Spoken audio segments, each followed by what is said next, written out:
You wake up sweating on a woven mat in 1815, in a kraal in the hills of what is now KwaZulu-Natal, surrounded by the smell of cattle dung and sour milk. Outside, your neighbors are arguing about cattle payments for their daughter's marriage. The children are playing with clay oxen while the men sharpen spears for another raid against the neighboring clan. This is your life as a Zulu before everything changed. Before one illegitimate prince would transform this fragmented world of constant skirmishes into the most feared military machine in Africa. But that transformation would cost more than anyone imagined. A single man's reordering of war and society would solve the problem, and create others the size of nations. But before you get comfortable, let me know where you are listening in from, and subscribe to the channel if you enjoy these stories. Now, dim the lights, and let's ease into this journey together. To understand how this transformation happened, you need to see what came before it. Your morning starts with the sound of your neighbor sharpening his spear, again, because the Nydwandwe took 3 of his cattle last week.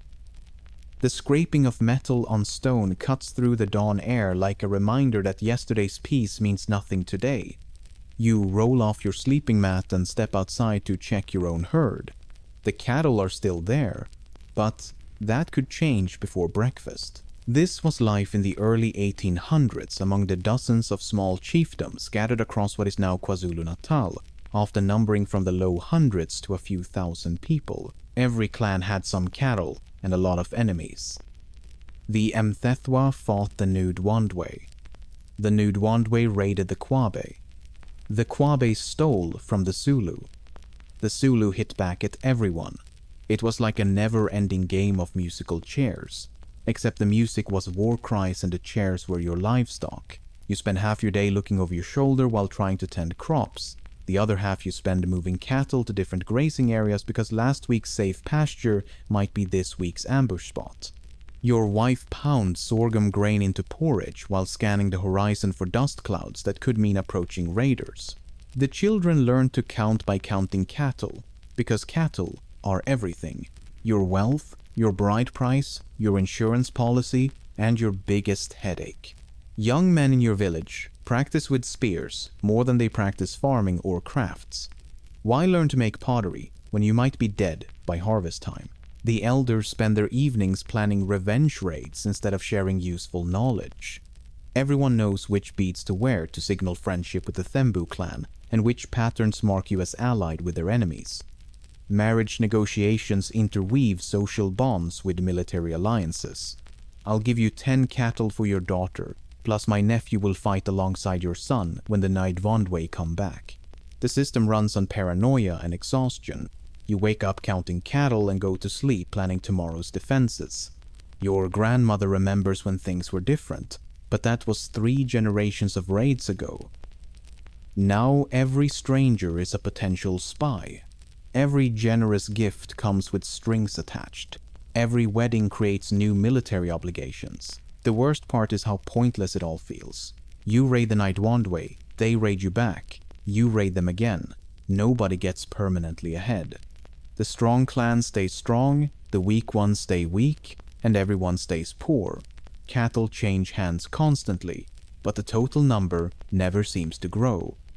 You're running in circles, burning energy and lives for temporary advantages that disappear with the next full moon. This endless cycle of revenge and paranoia was slowly grinding entire communities down to nothing. But one outcast prince was watching this chaos and seeing something completely different.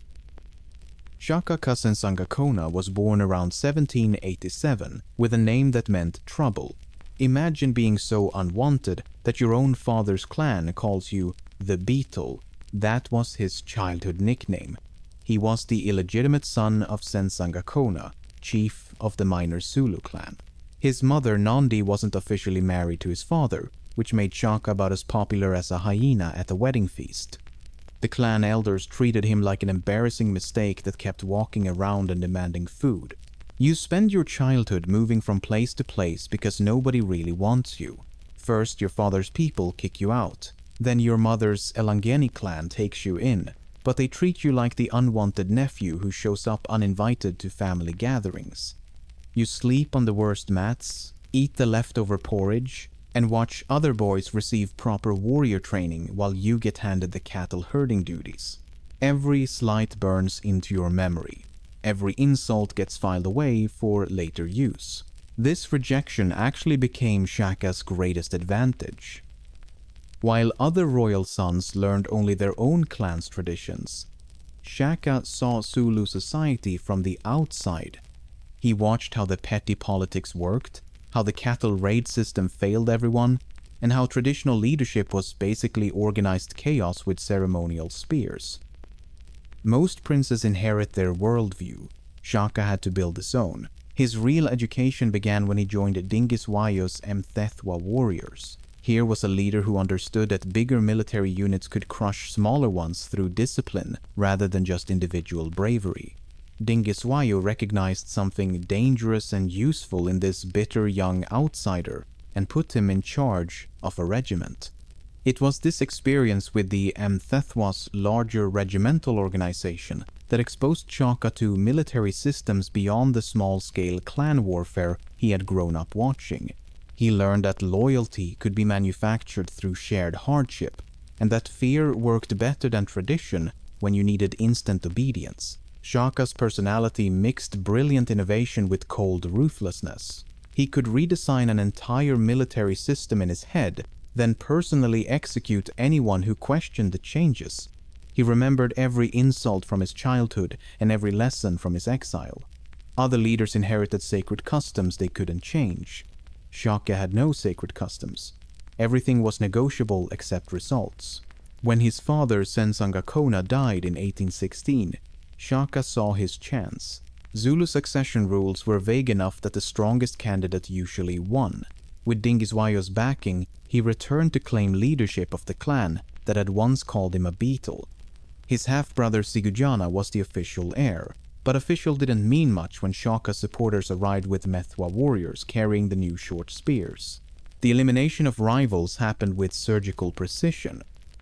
Sigujana died under suspicious circumstances during what sources call a convenient hunting accident. Other potential claimants were removed or fled, often in ways the records describe as remarkably timely for Shaka's cause. Within months, every possible challenger was either dead, exiled, or enthusiastically supporting their new chief. Shaka didn't just win the succession. He rewrote the rules to make future successions impossible. The transformation from unwanted outcast to absolute ruler took less than 2 years. His background as an outsider made him the perfect revolutionary because he had nothing invested in the old system. Traditional chiefs inherited customs. Shaka inherited grudges and the freedom to break everything that had broken him. He understood that the fragmented clan system was failing because he had lived through its failures personally. But seizing power was just the beginning. Now he had to completely reimagine how warriors fought, and that meant challenging every military tradition his people had ever known. The first change was simple but revolutionary. Throw away your grandfather's weapon. Picture discarding the traditional long-throwing spear, or assegai, that had been the weapon of choice for generations. You hurled it at enemies from a safe distance, then retreated to collect more spears, or grabbed a backup weapon. It was civilized warfare with built-in escape routes. Shaka looked at this system and decided it was garbage. His replacement was the ikilwa, a short stabbing spear with a broad, sword-like blade designed for one purpose: killing people up close. The name supposedly comes from the sucking sound it made when pulled from a body, which tells you everything about Shaka's approach to conflict resolution. The throwing spear was not entirely discarded. It remained a missile weapon used at range before closing for the Ikelva. But now the real fighting happened when you closed distance, grabbed your enemy, and stabbed him in the ribs while looking him in the eye. Traditional warriors thought this change was completely insane. You're asking men who had spent years perfecting their throwing technique to suddenly become knife fighters. Older warriors grumbled that close combat was dishonorable, that real men fought from a proper distance. Discipline was harsh, and sources record punitive measures for those who resisted. The scale and specifics, though, are debated among historians. The training regiments turned ordinary farmers into disciplined killing machines through methods that bordered on torture. Shaka's warriors marched barefoot across thorny terrain until their feet became leather. They ran for hours, carrying heavy equipment in the scorching Sunday. Some eyewitness and popular accounts claimed astonishing forced march distances of up to 50 miles daily. Recent historians caution those extremes and estimate more modest daily rates, often in the low tens of kilometers per day. Either way, the conditioning was brutal enough to create warriors who could outmarch and outfight anyone in southern Africa. Shaka implemented the Amabutho age grade system that conscripted entire generations into military service. Boys of the same age joined the same regiment and lived together in military barracks called Amakanda, age-graded, conscripted cohorts quartered in military kraals and trained as units. These weren't just training camps. They were complete communities designed to break down clan loyalties and create Zulu nationalism. Your allegiance shifted from your birth clan to your age regiment and ultimately to Shaka himself. Daily life in these military barracks followed rigid routines that left no room for individual thinking. You woke before dawn for weapons drill. You practiced formation fighting until your muscles memorized every movement. You maintained your equipment, cared for the regimental cattle, and participated in mock battles that were barely distinguishable from the real thing. The brotherhood was intense, but came with a price. Failure meant death for you, and often your family. The barrack system created a warrior culture separate from normal Zulu society. Young men spent years isolated from their families, eating together, fighting together, and sleeping in communal huts under constant military discipline. They developed fierce loyalty to their regiment brothers and absolute obedience to their commanders. Traditional clan connections became irrelevant when your survival depended on the man fighting beside you. When Shaka's new military system faced its first major test against traditional enemies, the results were devastating. Enemy warriors approached, expecting the usual spear-throwing contest, and instead found themselves trapped in close combat against disciplined units wielding weapons designed for killing rather than posturing. The Clava gave Zulu warriors terrifying advantages in hand-to-hand fighting, while their superior conditioning allowed them to maintain pressure when exhausted enemies began to falter. But superior weapons and training were only the foundation. Shaka's tactical innovations on the battlefield would prove even more devastating than his military reforms. The formation that made this possible looked deceptively simple but required perfect timing to execute. Your enemy thinks they're facing a simple frontal attack. They have no idea the horns are already behind them. You're watching from the enemy's perspective as a wall of Zulu warriors advances directly toward your position. Their war cries echo across the battlefield as they march in perfect formation, shields locked, spears ready. This looks like traditional warfare. Charge forward, clash in the middle, whoever's stronger wins. You prepare for a standard frontal assault, positioning your best fighters to meet their advance. That's exactly what Shaka wants you to think. The bullhorn formation turned traditional African warfare into a death trap, disguised as a fair fight. The center force, called the chest, consisted of veteran warriors, whose job was to pin you in place while looking like the main attack. These experienced fighters absorbed your initial assault and kept you busy while the real strategy unfolded on your flanks. Meanwhile, younger and faster warriors forming the horns were already sprinting wide around both sides of the battlefield, moving to positions behind your forces. Behind the main force, reserve troops called the loins waited for orders to reinforce any weak points or deliver the final blow. While widely credited to Shaka's tactical genius, this formation built on existing age-grade military practices and encirclement tactics already used across the region. You realize something's wrong when warriors start appearing in your peripheral vision. The flanking units have covered impossible ground in minutes, using their superior conditioning to execute wide encircling movements, while you're focused on the frontal engagement. Your escape routes disappear as Zulu horns close the circle. the chest formation suddenly surges forward with renewed aggression, driving you backward into the closing trap. The psychological impact was devastating. Enemy warriors found themselves surrounded by coordinated war cries coming from all directions. The Zulu battle chants weren't random noise, they were coordinated signals that allowed different units to time their movements perfectly. You hear the same terrifying rhythm from in front, behind, and both sides as the circle tightens. Traditional warriors trained for individual combat suddenly faced disciplined units moving as single organisms. At Kwakli Hill in 1818, the Ndwandwe learned this lesson the hard way.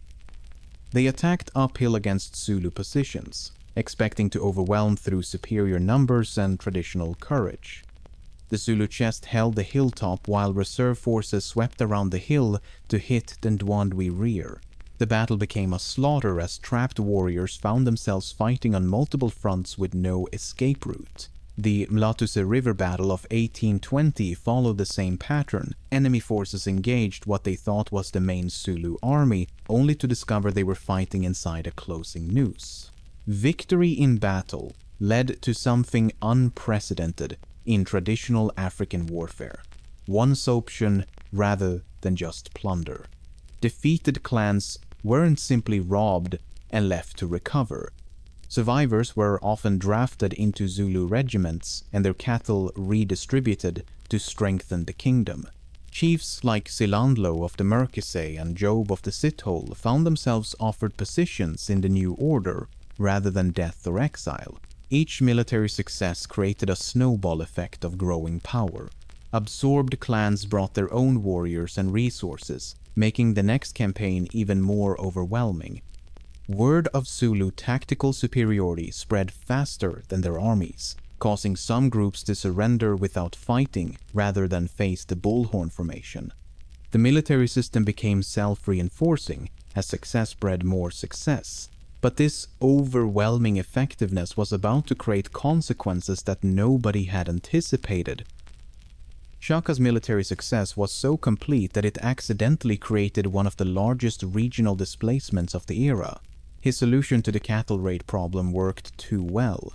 Instead of small clans stealing from each other in endless cycles, now one massive military machine was crushing everyone systematically. The Zulu war machine didn't just defeat enemies is less than #0. 0-5 number is greater than it absorbed them or drove them out entirely. Defeated clans faced a simple choice: join the Zulu Kingdom or pack up everything and find somewhere else to live. The Mfecane began as military victories turned into massive population movements.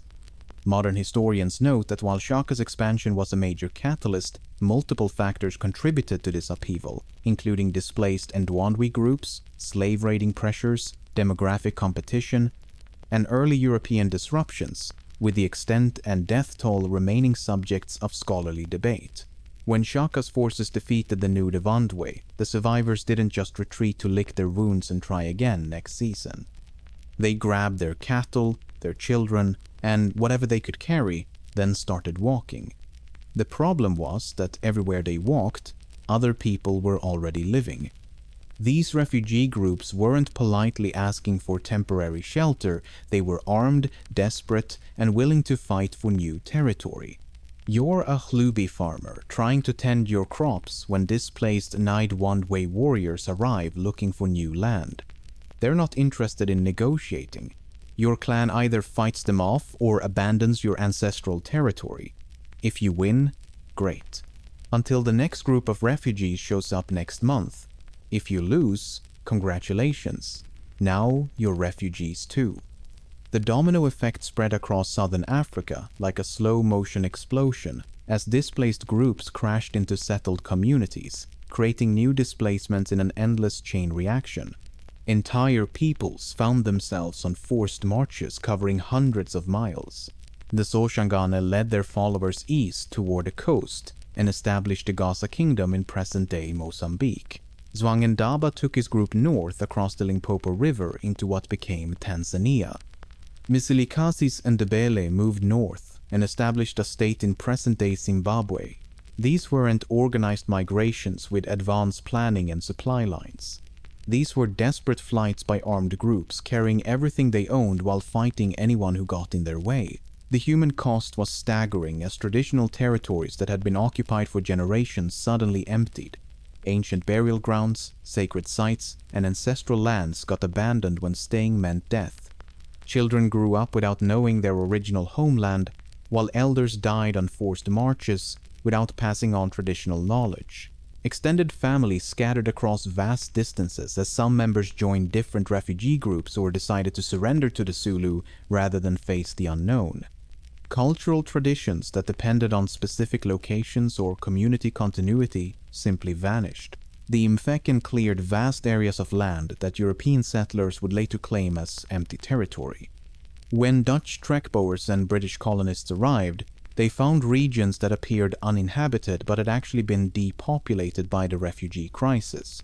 These settlers didn't steal land from thriving communities. They moved into areas that warfare and displacement had already emptied. Shaka's brilliant solution to clan fragmentation created a bigger problem than the original chaos. The cattle raid system was inefficient and destructive, but at least it was localized.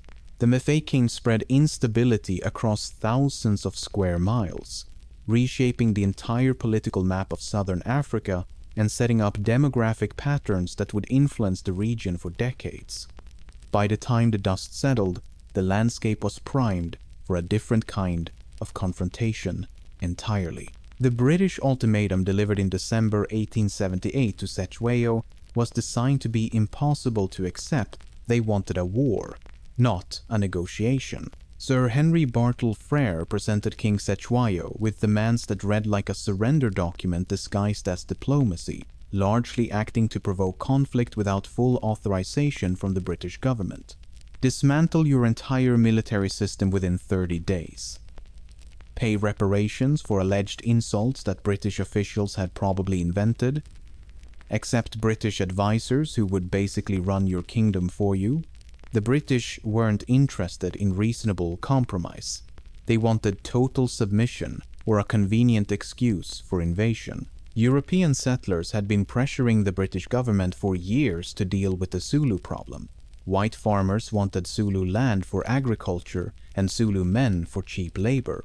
British imperial strategists saw the independent Zulu Kingdom as an obstacle to their plans for Southern African Confederation. The discovery of diamonds and gold made political control even more valuable. Cetshwayo's kingdom represented the last major African power that could resist British expansion in the region, with the king able to muster a disciplined force, often estimated between about 40,000 and 60,000 men. The Anglo-Zulu War became inevitable despite Cetshwayo's attempts at diplomacy. He knew the ultimatum was a trap, but also understood that accepting it meant the end of everything Shaka had built. Rejecting it meant war against the British Empire with its modern rifles, artillery, and professional soldiers. Neither choice offered much hope, but at least fighting preserved some dignity. In January 1879, British forces under Lord Chelmsford crossed into Zululand, expecting a quick victory against primitive spear-wielding warriors. The Battle of Isandlwana, on January 22, 1879, shocked the entire British Empire. Zulu forces inflicted a catastrophic defeat on the central British column, killing some 800 men and capturing nearly 1,000 rifles, along with ammunition. British officers who had dismissed Zulu military capabilities found themselves facing disciplined formations, using Shaka's tactical innovations, combined with captured modern weapons. The defeat was so complete that it galvanized the British government into authorizing a full-scale campaign to save face and reassert imperial dominance. But the Zulu triumph at Isandlwana was followed by strategic British recovery at battles like Kambula and Gingindlovu. The British learned to respect Zulu tactical abilities while leveraging their advantages in firepower and logistics. The final confrontation came at Ulundi on July 4, 1879, where British forces defeated Cetshwayo's remaining army. The king was captured in August, ending organized Zulu resistance and leaving the kingdom at British mercy. The partition of Zululand into 13 separate chieftaincies was surgical political destruction. British administrators carved up the unified kingdom that Shaka had spent decades building, creating powerless mini-states that couldn't threaten colonial interests.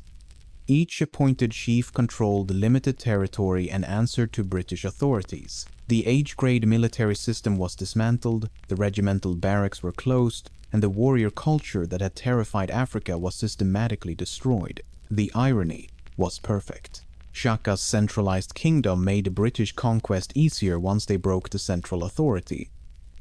Traditional fragmented clans had been harder to control because defeating one left dozens of others. Shaka's unified system created a single point of failure. Remove the king, divide the territory, and the entire structure collapsed like a house built around one supporting beam. The British annexed remaining Zulu territory, establishing the colony of Zululand in 1887. They created native reserves, imposed colonial administration, and transformed proud warriors into laborers for white-owned farms and mines. The military machine that had reshaped southern Africa became a footnote in imperial history books, though some Zulu political structures and regimental memories persisted culturally even after political fragmentation. But destroying a kingdom and erasing an identity turned out to be two very different things. The cultural foundations Shaka built proved more durable than any political structure. Today, modern political movements and leaders have drawn on a revived and reinterpreted set of Zulu traditions that trace some of their symbolic authority to the nation-building of Shaka's era.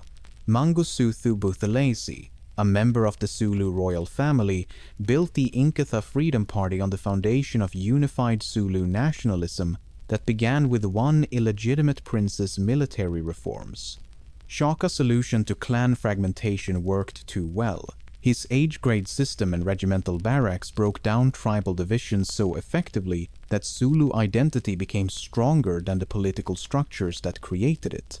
When the British carved up the kingdom into 13 powerless chieftaincies, they couldn't carve up the shared sense of being Zulu. The language, customs, and group identity persisted through colonization, apartheid, and democracy. The kraal you woke up in would look different after Shaka.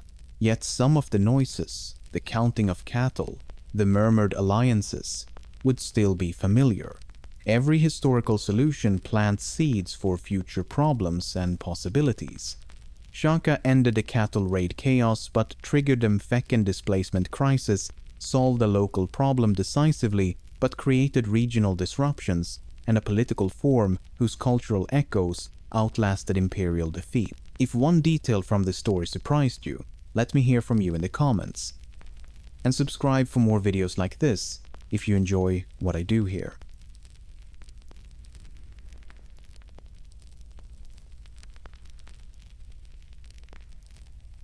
You're standing on a muddy hillside in 1325, watching 30,000 men prepare to kill each other. The ground shakes under thousands of boots. Swords scrape against shields. Men pray, vomit, and curse in equal measure. This is the Battle of Sapolino, fought on November 15th, 1325, near the village of Sapolino in northern Italy's plains. You're about to witness one of medieval Italy's bloodiest battles. And it's all happening because someone stole a wooden bucket. Not a golden bucket. Not a jewel-encrusted ceremonial vessel.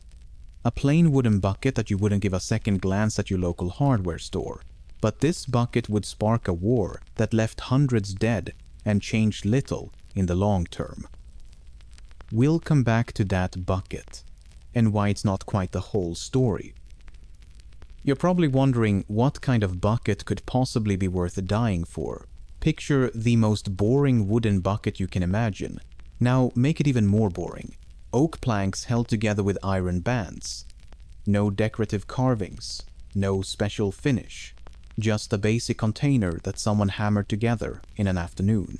This is the legendary bucket that medieval chroniclers wrote about with the same breathless excitement they usually reserved for dragons and miraculous saints. The bucket lived a simple life, drawing water from a well outside Bologna's Porta San Felice gate.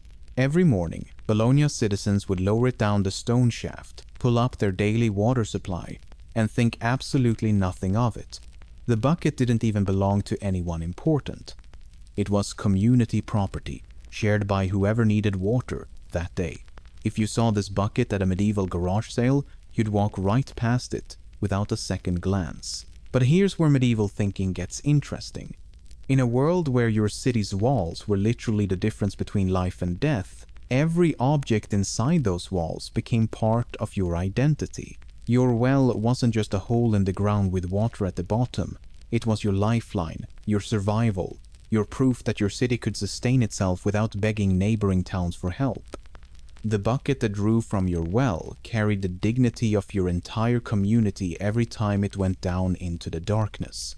So, when Modena soldiers grabbed that bucket during their raid, they weren't just stealing a piece of wood.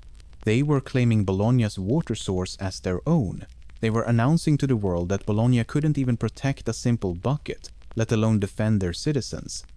In medieval Italy, where honor mattered more than common sense, this wasn't petty theft. This was the ultimate insult. Modena's troops hauled that bucket back home like conquering heroes returning with the crown jewels. They paraded it through the streets. They displayed it in their town square. They turned a mundane water container into a trophy that said everything about Bologna's weakness and their own strength. The bucket became famous across Europe not because it was special, but because it represented something much larger than itself. Medieval chroniclers understood this perfectly. They didn't write about the bucket because it was valuable. They wrote about it because it captured the essence of Italian city-state warfare in one perfect, absurd symbol. Two entire cities mobilizing armies over a wooden container revealed everything about medieval pride, honor, and the lengths people would go to protect their reputation. The bucket wasn't the cause of war between Bologna and Modena. It was the perfect symbol of everything these cities hated about each other. The theft that sparked 30,000 men to march to their deaths had been brewing for decades, fueled by religious conflicts, political alliances, and territorial disputes that stretched back generations. But stealing buckets doesn't usually start wars, unless you're living in a powder keg that's been building pressure for centuries. Medieval Italy had split into two camps that hated each other, with the passion of sports fans arguing over their favorite teams. Except instead of wearing different jerseys, they carried different banners into battle and claimed God was personally rooting for their side. The Guelphs supported the Pope. The Ghibellines backed the Holy Roman Emperor. Every city, every noble family, every merchant guild had to pick a side in this endless holy war between Rome and the German Empire. You couldn't stay neutral, you couldn't mind your own business. You were either Team Pope or Team Emperor. And switching sides usually ended with your head decorating someone's castle gate. Bologna wore their Guelph colors proudly. They built churches, donated gold to papal coffers, and sent their young men to fight wherever the Pope pointed his finger. Modena went the opposite direction.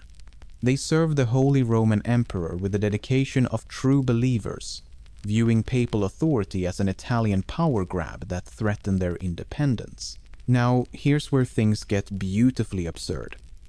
Pope John XII decided that Passerino Bonacolsi, Modena's military leader, was such a threat to Christian civilization that he issued a special decree. Anyone who harmed Bonacolsi would receive complete forgiveness for their sins. Think of it as a medieval bounty system.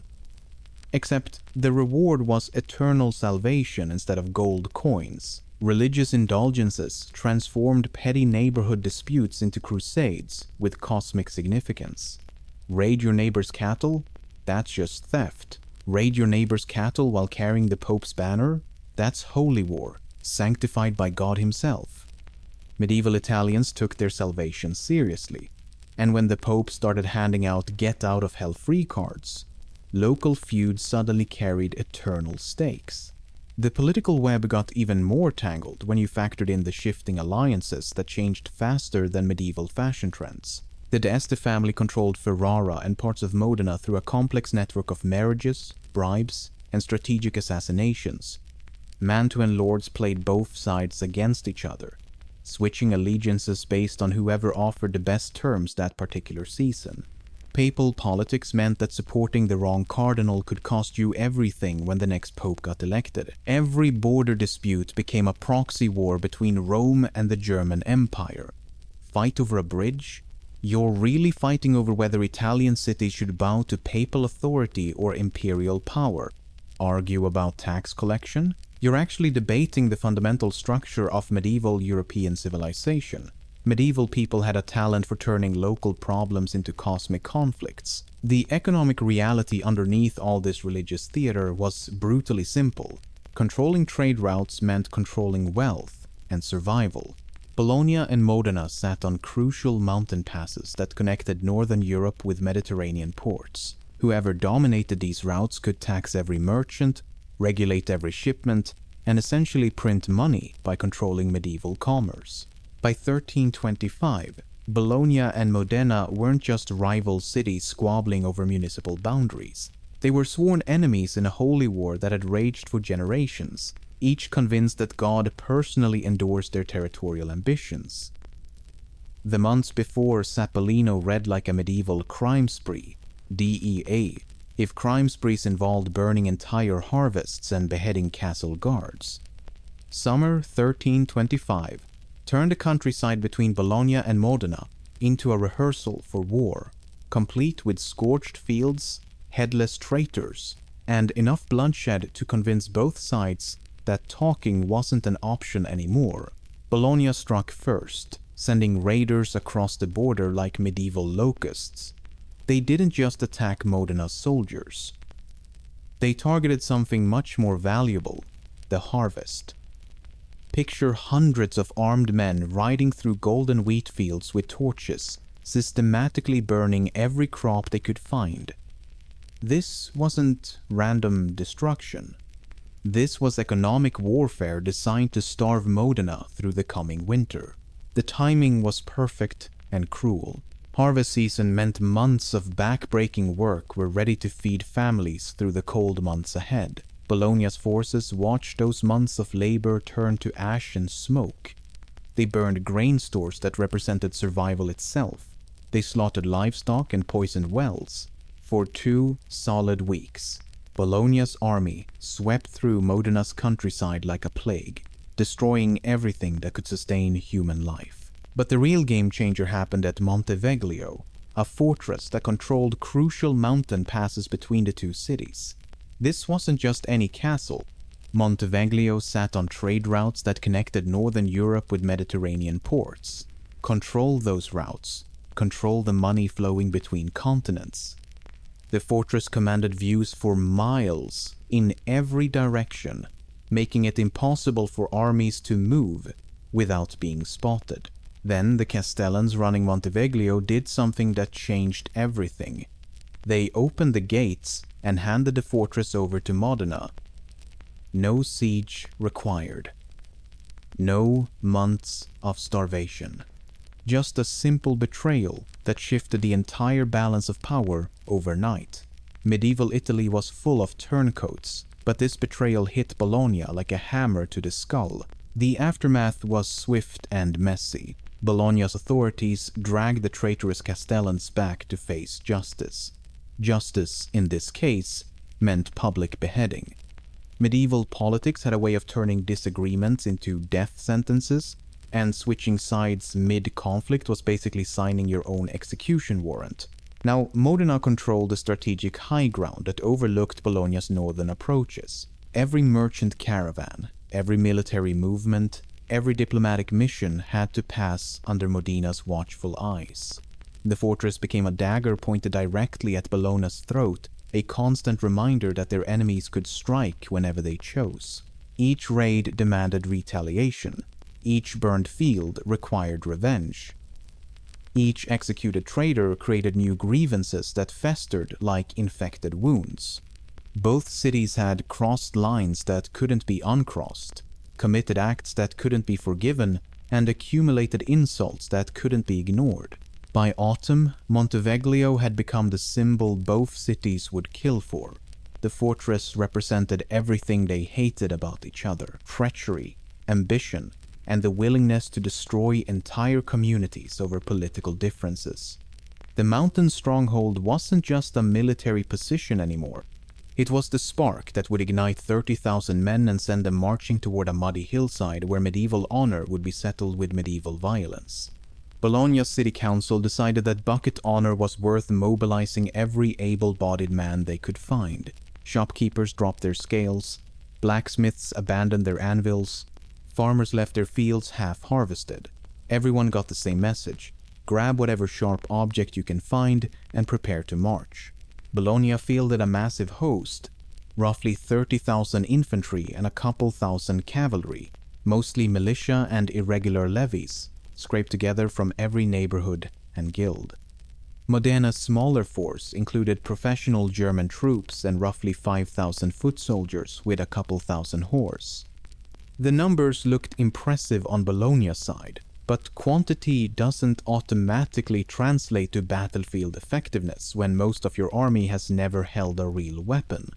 The chaos of arming this amateur army was something to behold. Kitchen knives got lashed to wooden poles with rope, misfitting helmets covered men's eyes completely. Most soldiers ended up wearing mismatched pieces scavenged from different centuries and different body types entirely. One chronicler described Bologna's forces as haphazardly armed, which was medieval diplomatic speak for they looked like they raided a hardware store. Modena faced the opposite problem. They could only scrape together 7,000 men, but most of them actually knew which end of a sword to hold. Their core fighting force included professional German troops who'd been killing people for money since they could walk. These weren't farmers pretending to be soldiers. These were soldiers pretending to be civilized. The terror and excitement among Bologna's new recruits was palpable. Most had never held a real weapon. They'd never seen a dead body outside of natural causes. Now they were marching toward a battlefield where neighbors would try to split each other's skulls open. Some prayed constantly. Others vomited from nerves. A few seemed genuinely thrilled at the prospect of legal violence. On the eve of battle, Bonacolsi staged a feint, a fake river crossing, that disorganized the Bolognese, allowing a decisive Modenese attack the next day. Half of Bologna's army rushed to defend against an attack that never came. The other half waited for orders that made no sense. Managing 30,000 untrained soldiers created logistical nightmares that would challenge modern armies. Feeding that many people required wagons full of bread, barrels of water, and herds of livestock. Moving them meant coordinating thousands of men who'd never marched in formation. Most had no idea where they were going, or why they were going there. When the Battle of Sapolino finally began on that muddy November hillside, it wasn't professional soldiers clashing with tactical precision. It was neighbors, shopkeepers, and farmers trying to kill each other with whatever weapons they could find. Most of them terrified and completely unprepared for what was about to unfold. The battle's outcome was swift and decisive. Estimates vary. Some contemporary accounts record around 1,000 to 2,000 dead or wounded on each side, with modern summaries suggesting roughly 2,000 to 3,000 casualties in total. Bologna's army had been completely routed.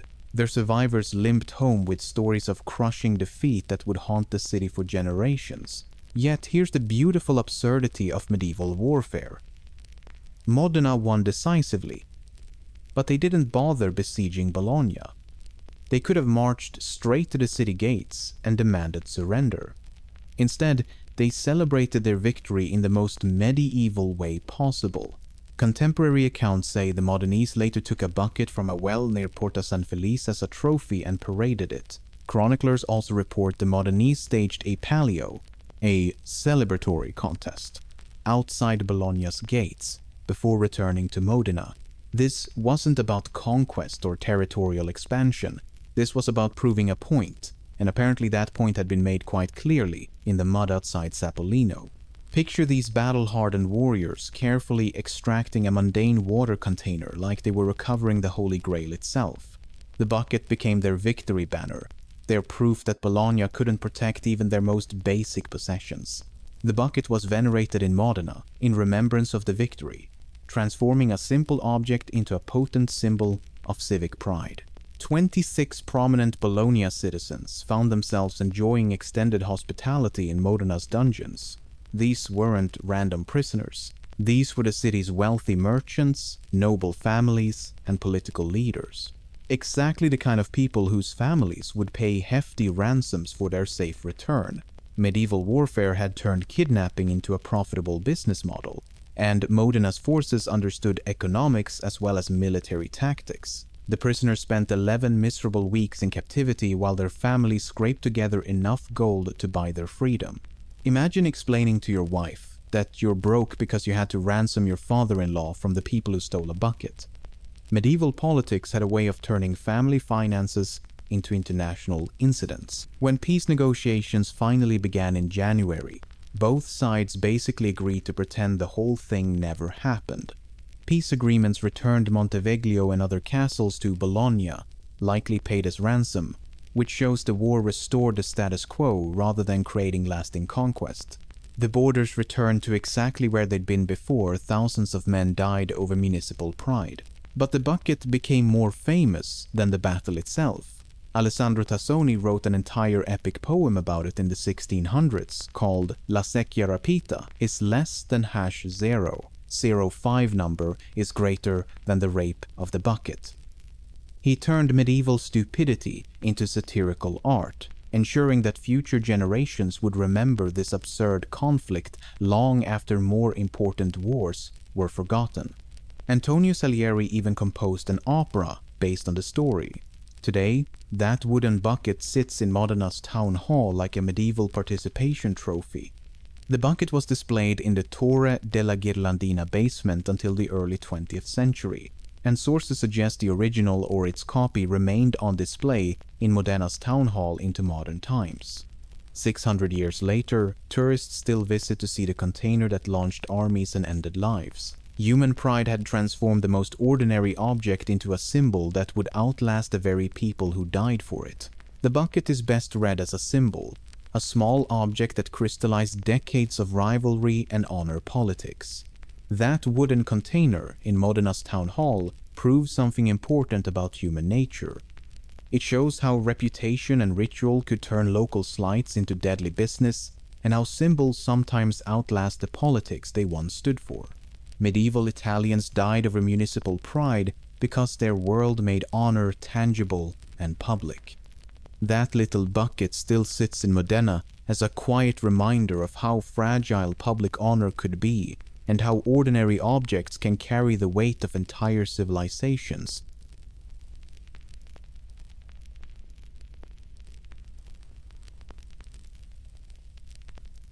You've just woken up in medieval Djenné, and your house is made of mud.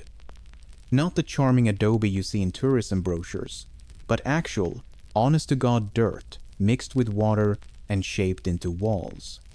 Your first instinct is probably to panic is less than #0. 05 number is greater than.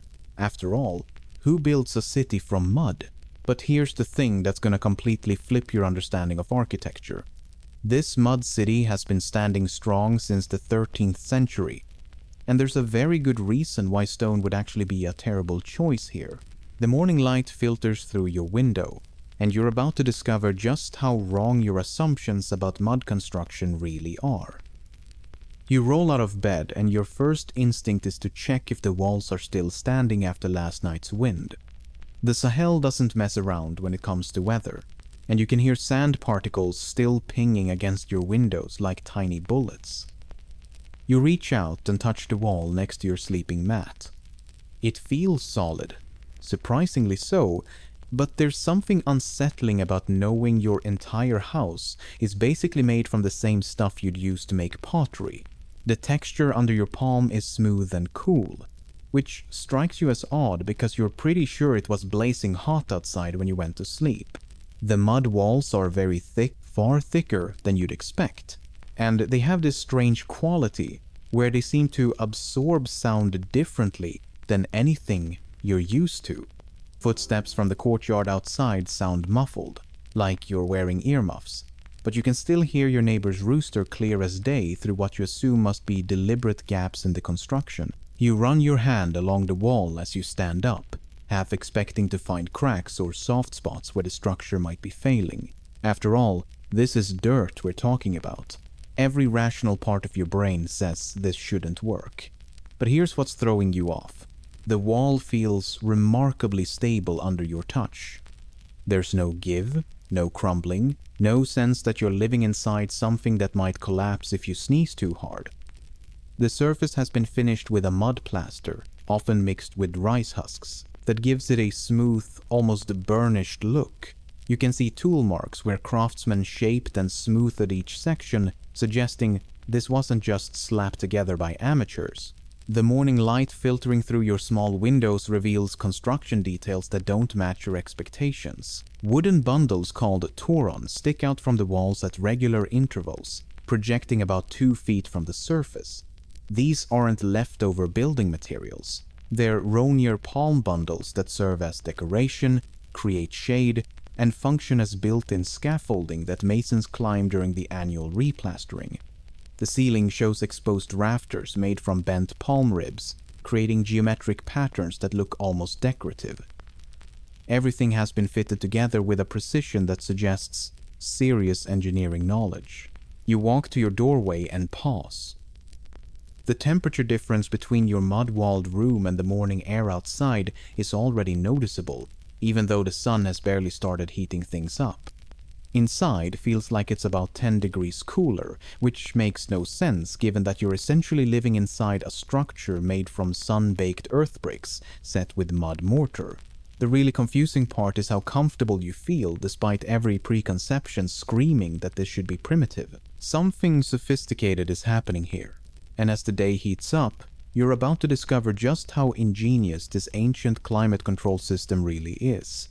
By midday, the Sahel's relentless 40 degrees Celsius heat hits like opening an oven door, the kind of temperature that kills people and makes European explorers collapse after an hour of walking. Yet somehow, you just spent 8 comfortable hours sleeping in walls made of dirt. Here's what would happen if some misguided architect had built your house from stone instead. Stone absorbs heat fast and holds onto it like a greedy child with candy. By noon, your stone walls would be radiating heat back at you, turning your home into a slow-cooking oven. You'd be baking from the inside out, and by evening, when the outside temperature finally drops, your stone walls would still be pumping out stored heat for hours.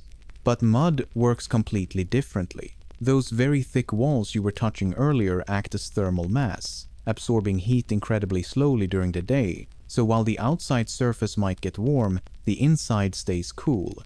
Then at night, when temperatures drop, the walls slowly release that stored heat, keeping you warm when the desert gets surprisingly cold. The real genius shows up in the ventilation system. Those ceramic half-pipes you probably assumed were just decorative, they direct rainwater away from the walls during seasonal rains, but they're also part of an ingenious airflow network. The builders placed small vents topped with removable inverted keyline-fired bowls on the roof. When you remove these bowls, hot air can escape while cooler air gets drawn in from shaded areas. You can adjust them to control airflow based on wind direction and temperature.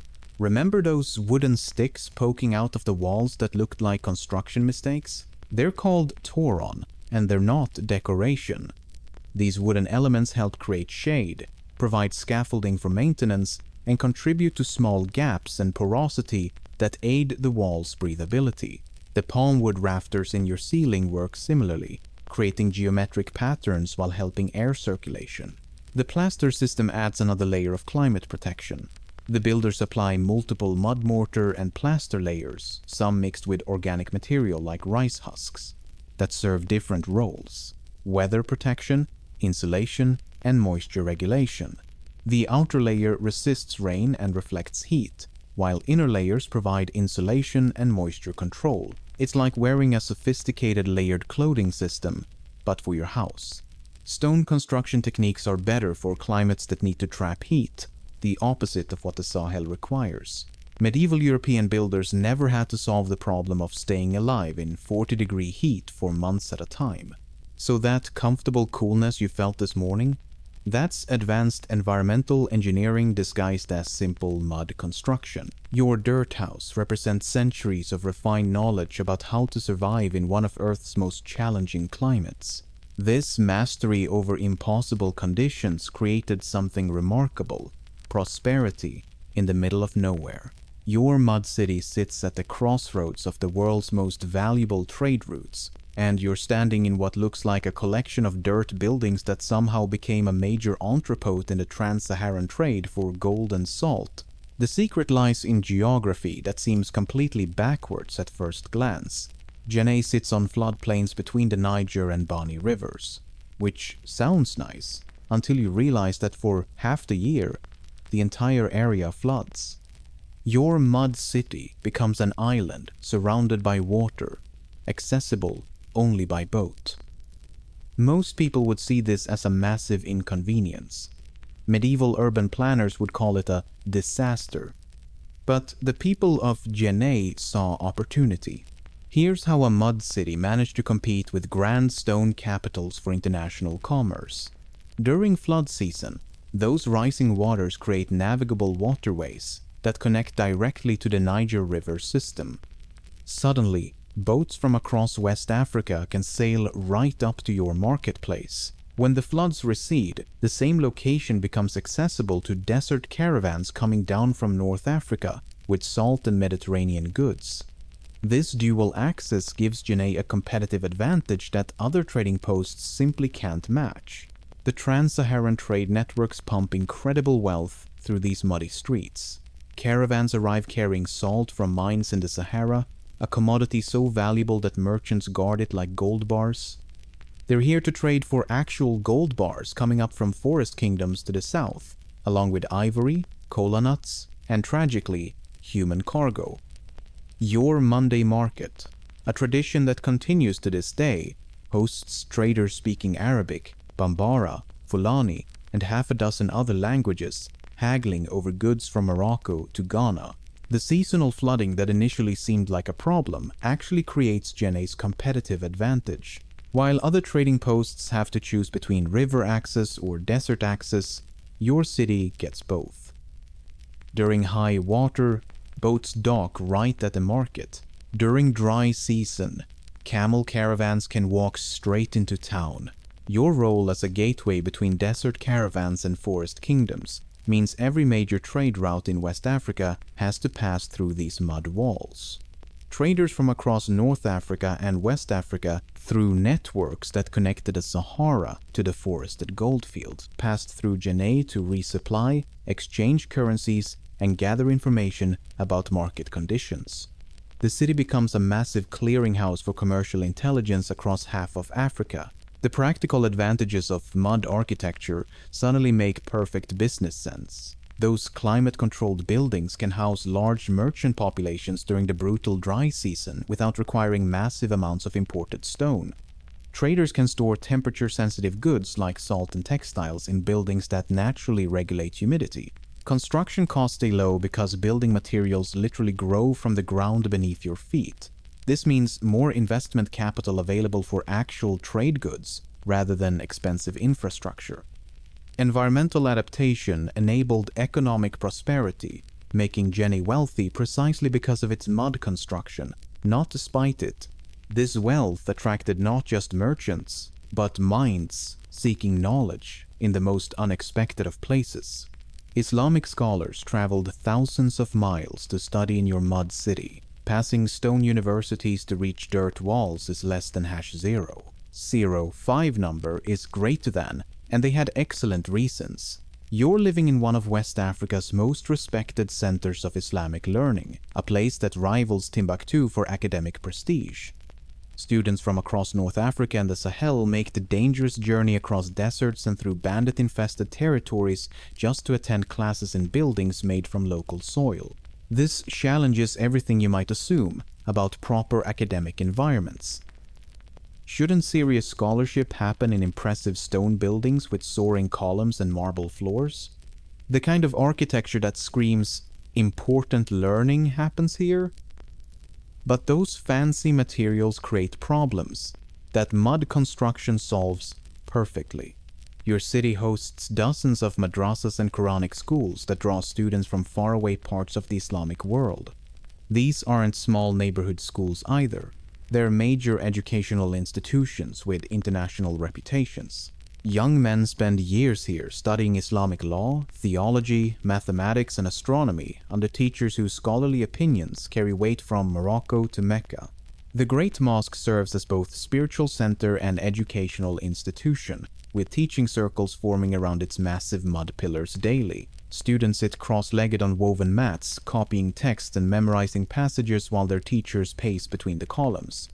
The acoustic properties of mud construction create something stone buildings can't match, acoustically damped interiors that are less echo-prone than large stone halls, making group recitation and instruction far more effective. Those thick mud walls absorb and dampen sound in ways that enhance learning rather than distract from it. When a teacher speaks in the mosque's courtyard, his voice carries clearly to students sitting 50 feet away without the reverberating echo that makes stone buildings sound like empty caverns.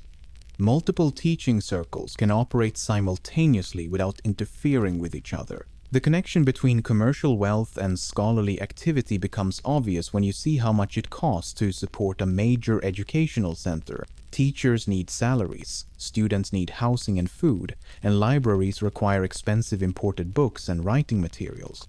The gold flowing through your trading markets funds copying workshops where scribes reproduce important texts, creating the manuscript collections that make serious scholarship possible. The stable interior conditions of earthen buildings, combined with the local care of communities and copying workshops funded by trade, helped preserve manuscripts that represented fortunes in copied text. Your mud walls also provide the consistent temperatures that make long study sessions bearable. Students can focus on complex theological debates and mathematical proofs without the distraction of sweltering heat. The scholarly reputation of your dirt-walled city proves that mud architecture provided superior conditions for learning than stone alternatives. But maintaining this architectural masterpiece requires something most cities never achieve: perfect community coordination on a massive scale. Once a year, your entire city transforms into a massive construction site as thousands of people replaster the Great Mosque in a single choreographed day. This isn't just maintenance. It's the biggest party of the year, combined with the most important engineering project your community will undertake. The annual replastering festival keeps your architectural masterpiece from crumbling into dust, and somehow turns back-breaking labor into a celebration that brings the entire population together. The logistical challenge of coordinating this massive undertaking would give modern project managers nightmares. You're looking at replastering a building the size of a city block, and it all has to happen in one day before the plaster dries out. Thousands of people need to show up with the right materials, tools, and skills, all working in perfect synchronization without walkie-talkies or construction management software. The preparation starts days in advance with large pits dug in the market square, where enormous batches of mud plaster get mixed and stirred constantly to maintain consistency. Boys spend entire days playing in and stirring the mixture, keeping it from hardening, while the community prepares for the main event. The Masons Guild takes charge of the technical aspects, passing down knowledge that's been refined over centuries. These aren't casual weekend warriors. They're skilled craftsmen who understand exactly how thick each plaster layer needs to be, which mixture ratios work best for different sections of the building, and how to spot structural problems that need fixing before applying new coats. The festival atmosphere makes the grueling work bearable and even enjoyable. Drums beat throughout the day as people haul buckets of plaster and scramble up palm-wood ladders. A race kicks off the morning to see who can deliver the first plaster to the mosque, with workers racing from the mixing pits to the building. Food vendors set up in the market square to feed the workers. Children run between the adults carrying water to the mixing pits and to workers on the mosque walls. The technical process reveals sophisticated understanding of material science. Workers prepare different plaster mixtures, each recipe designed for specific parts of the building. The outer coat needs to resist rain erosion, while inner layers provide structural support and temperature regulation. Those palm stick bundles called toran that seemed decorative actually serve as built-in scaffolding, allowing masons to climb directly up the mosque walls without external equipment. This maintenance system explains how mud architecture survives for centuries rather than washing away after the first rainstorm. Regular replastering prevents small cracks from becoming major structural failures. Essential work, since even with annual maintenance, heavy rains can cause serious damage. The annual festival catches problems early when they're still fixable with fresh plaster rather than major reconstruction. Community involvement ensures both building preservation and social cohesion. Everyone has a stake in the mosque's survival because everyone participates in maintaining it. Elderly residents who've participated for decades sit in places of honor, watching younger generations learn the techniques that will keep the tradition alive. The Masons Guild, customary knowledge, and community participation combine to sustain architecture that has endured for centuries. This festival represents sophisticated social engineering disguised as simple tradition. But the real shock comes when you step back and realize what this mud city has actually accomplished. Djenné's survival since the 13th century proves mud architecture represents sophisticated climate adaptation, not primitive construction. Your assumptions about technological progress just got turned upside down. Stone can store daytime heat, but earthen architecture uses thermal mass and local techniques to manage extremes, a solution refined over centuries in Djenné. The dirt walls you've been living in represent engineering knowledge that solves problems modern builders are still struggling with. Here's the reality check. Architects, preservation groups, and researchers now study Djenné through restoration projects, conservation plans, and detailed documentation programs. Climate change has everyone scrambling for energy-efficient designs, and it turns out sophisticated answers were perfected in West Africa centuries ago. The old towns of Djenné became a UNESCO World Heritage Site in 1988, recognizing their outstanding universal value.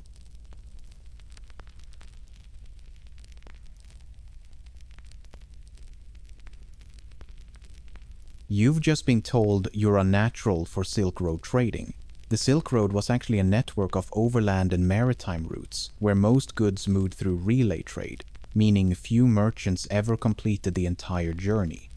Congratulations! You're about to discover why merchants faced persistent, life-threatening risks that made survival itself an achievement.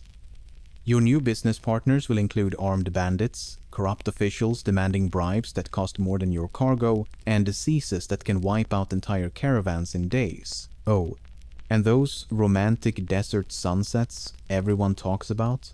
They're actually sandstorms that can bury caravans and suffocate travelers before you even see them coming. But first, your seasoned caravan leader needs to explain a few basics about your new life. Your caravan leader clears his throat at precisely 3 in the morning and announces it's time to discuss your new schedule. There are no coffee breaks. There is no coffee. Your day begins 2 hours before sunrise when the temperature hovers around freezing and your joints have locked into position from sleeping on rocks. The animals need feeding, the cargo needs checking, and someone has to scout ahead for the day's route. Newcomers and poorer servants typically handle the worst tasks, scouting, packing, tending animals, while experienced merchants insulate themselves from the daily misery. Breakfast arrives as the first pale light creeps across the horizon. Your meal consists of bread so stale it could double as a weapon, butter that went rancid sometime last month, and water that tastes suspiciously like it was filtered through a camel's digestive system. The bread requires serious jaw work to break down, and your fellow travelers assure you the questionable food is completely normal. They're lying, but you eat it anyway because the next meal isn't for another 12 hours. Your sleeping arrangements involve competing with scorpions for space near the campfire. The ground feels like it was specifically designed to locate every bone in your body and apply pressure to each one individually. Your blanket provides roughly the same warmth as a spider web, and the pillow is whatever rock won't give you a concussion during the night. Dust becomes your constant companion, coating your food before you can eat it, turning your water into gritty soup, and settling so deep in your lungs that you cough up small sand dunes for weeks. The temperature swings hit you like a personal insult from the desert gods. Nights drop to bone-numbing cold, while days soar to brain-melting heat that turns your clothing into a portable oven. The bathroom situation deserves special mention because there isn't one. Privacy is a luxury that doesn't exist when you're traveling with 30 other people across open terrain. Your options are limited to finding a rock large enough to crouch behind while hoping no one in the caravan needs to walk in that direction. Occasionally, caravanserais or town inns offer shelter, supplies, and storage for merchants, providing brief respite from the relentless conditions. But these moments of relief are rare interruptions in your daily reality for the next 6 to 8 months, assuming you survive the diseases and banditry that claim travelers along these routes. Every morning brings the same routine of misery. Every evening ends with the same uncomfortable sleeping arrangements. And every day in between offers variations on the theme of survival through pure stubbornness. Your seasoned guide watches you absorb this information with the detached amusement of someone who has seen hundreds of newcomers realize what they've gotten themselves into. He takes a long drink from his water skin and casually mentions that everything you've just experienced represents the easy part of the journey. The physical discomfort, he explains, is just your body's way of preparing for the real challenges ahead. He pauses mid-sentence and points toward the horizon where a small dust cloud approaches in the distance. With a slight smile that doesn't reach his eyes, he mentions you'll soon meet some of your business associates. The approaching dust cloud reveals your first lesson in Silk Road economics: armed negotiation.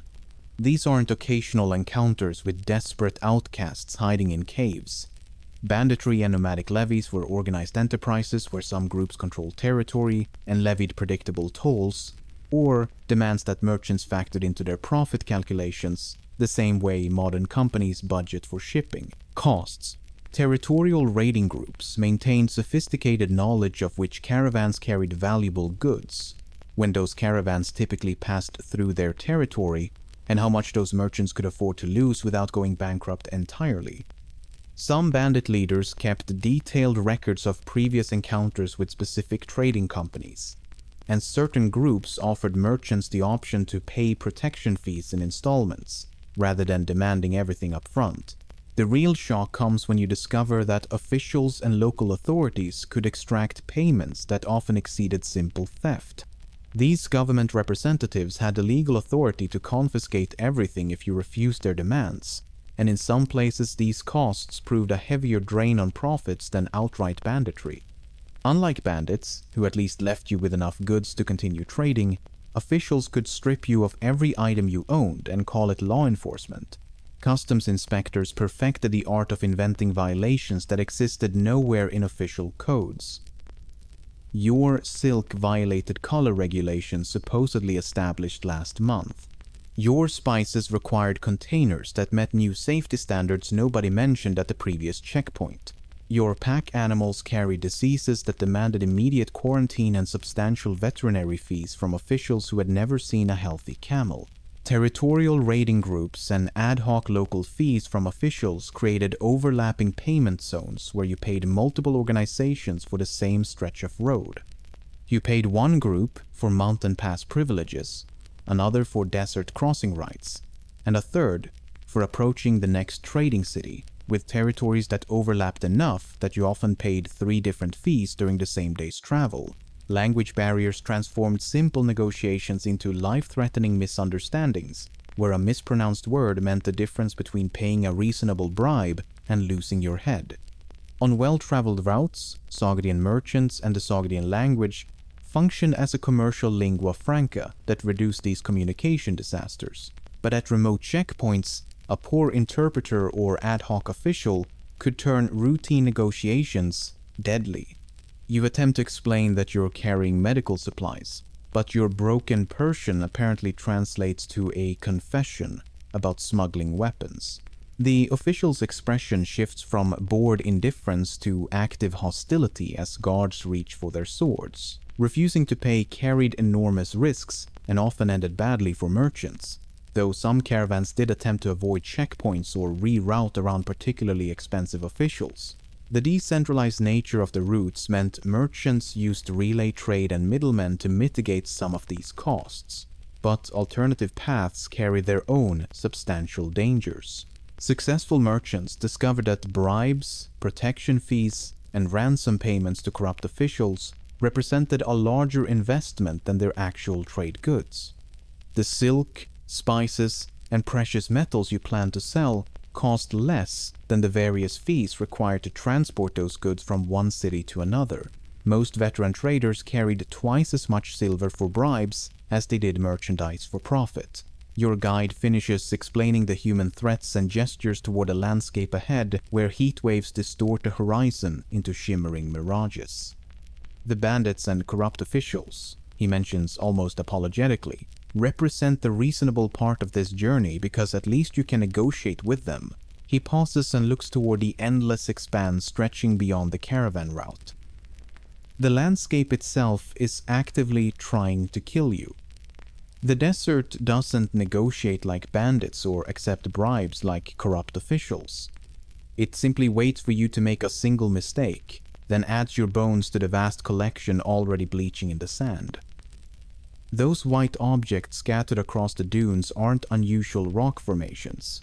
They're the remains of previous merchants who took one wrong turn and discovered that the desert offers no second chances, no appeals process, and no forgiveness.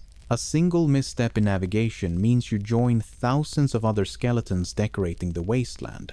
You either find water within 3 days, or you become a permanent resident of the sand dunes. The lack of reliable landmarks means that experienced guides sometimes get lost, and when the guide dies of dehydration, the rest of the caravan follows shortly after. Sandstorms could bury or suffocate travelers, and bones of lost caravans are a recurring archaeological site along these routes. These aren't gentle breezes that mess up your hair. The wind whips up sand particles that hit exposed skin like thousands of tiny knives, and travelers caught without face protection during these episodes often end up suffocating on the sand they're trying to breathe. The lucky ones die quickly. Flash floods in desert wadis can sweep away entire caravans without warning, while salt-crust terrain and brackish water on certain stretches create death traps disguised as salvation. After days without water, any liquid looks like a gift from heaven, but drinking from contaminated sources can poison your entire system. Brackish water induces greater thirst instead of relieving it, creating a cruel cycle where drinking actually accelerates your death from dehydration. Mountain passes present their own collection of creative ways to end your trading career permanently. Altitude sickness turns your brain into mush, while your lungs forget how to process the thin air. Avalanches can erase your entire caravan from existence without leaving enough evidence for anyone to find your bodies. The descent into valleys requires navigating terrain so treacherous that one loose rock can send you tumbling into oblivion while your pack animals watch from above. Disease outbreaks spread through caravans faster than gossip in a small town.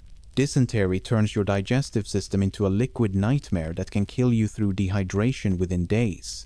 Mysterious fevers appear overnight and burn through your body until you're begging for the sweet relief of unconsciousness. Epidemics travel with merchants. Many scholars link Silk Road movement to the wider spread of plague strains.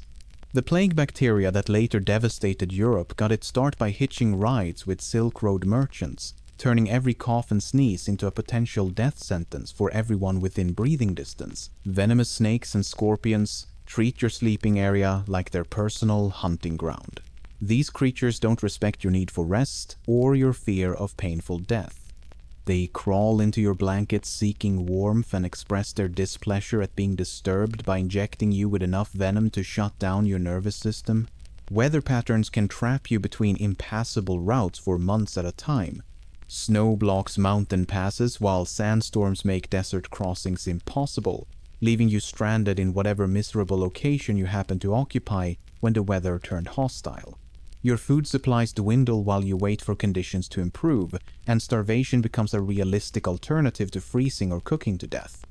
Experienced caravans use different animals for different terrain: camels for the Taklamakan Desert, yaks and ponies for mountain passes, and older camels were prized for their desert navigation skill.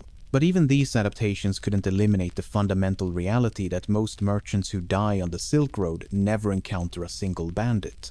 Nature handles the killing efficiently and thoroughly, without requiring payment or negotiation. Your guide takes another sip from his water skin and mentions that surviving the physical dangers represents only half the challenge. He reaches into his pack and pulls out a worn leather ledger, suggesting it might be time to examine the other reason most merchants fail on these routes. The numbers tell a story that contradicts every romantic tale about Silk Road riches. He flips through pages covered in careful calculations and shakes his head with the resignation of someone who has watched countless dreamers discover that adventure and profit rarely occupy the same caravan. The harsh economic reality hits you like a camel kick to the stomach. Merchants often carried significant cash for fees and local levies. Overhead from protection, tolls, and spoilage ate deeply into margins. You're not just failing to get rich. You're paying substantial amounts of money for the privilege of risking your life in the desert while eating rancid butter and sleeping with scorpions. The actual goods being traded include silk, porcelain, musk, frankincense, spices, precious stones, horses, jade, and, occasionally, slaves. Musk smells like a combination of rotting meat and concentrated body odor, but it's worth its weight in silver to people who apparently have different ideas about pleasant fragrances. The metals are practical but hardly glamorous, and the spices require constant protection from moisture, heat, and contamination. Market fluctuations can transform your valuable cargo into worthless junk by the time you reach your destination. The silk that commanded premium prices when you left home might be flooding the market, thanks to 3 other caravans that arrived before you. Political upheavals can destroy demand overnight, and new trade agreements can make your carefully selected goods completely irrelevant to local buyers. You have no way of knowing what's happening at your destination until you arrive with months-old assumptions about market conditions. Insurance costs and replacement expenses for goods lost to theft, weather, or spoilage eat through your budget like termites through wooden supports. Currency exchange rates and local taxation eliminate any remaining profit with surgical precision. The silver coins that were valuable when you started your journey might be worthless in your destination city thanks to debasement or political changes. Local taxes get invented on the spot by officials who need extra revenue, and exchange rates fluctuate based on factors you can't predict or control. The hidden cost of feeding and maintaining pack animals, hiring guards, and replacing equipment create a constant drain on your resources. Animals require food and water even when they're not earning money. Guards demand payment whether they fight bandits or spend months walking peacefully through empty desert, and equipment breaks down at the worst possible moments. Your rope rots, your containers crack, and your measuring scales lose accuracy just when you need them most.